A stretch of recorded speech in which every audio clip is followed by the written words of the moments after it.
अरे बाप रे बाप, छौरी सबका देख के बड़ी मन कर रहा है रे बाप। अरे नया नया साल है, नया नया माल है। अरे बाबू रमनी यादव, अरे तुम कुछ गाँव के सुना ना रे बाबू। भाई डीजे वाला लगा ना रमनी यादव के गाना।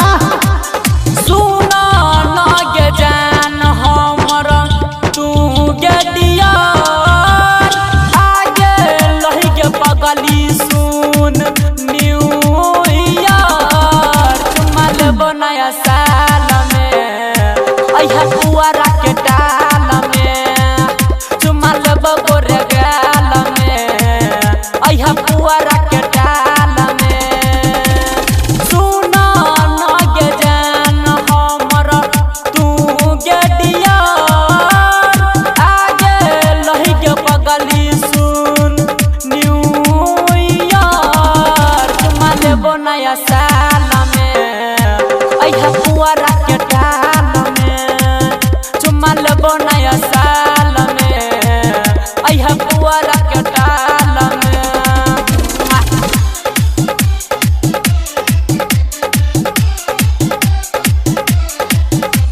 Singing by Ramanji Yadav.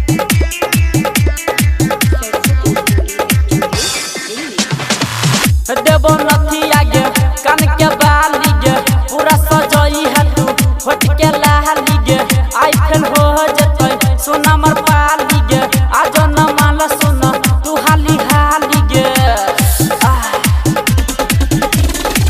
आ देवो नथी आगे कान के बाली गे पूरा सजई है तू होट के लाली गे आई फेल होतई उ हमर पाली गे आज न जल्दी से माल हाली हाली गे पीके आई बौगे हम बियार पीके आई बौगे हम बियार चुमल बनाया साल में अइहा पुआरा के डाल में चुमल बनाया साल में गई अइहा मुखिया के डाल में।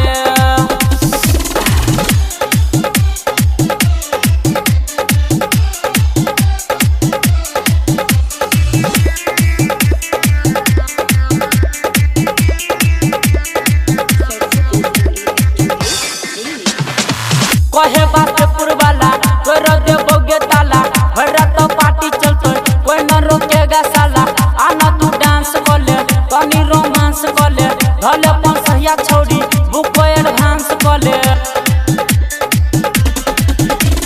कहे डगर शाम वाला कोई रदे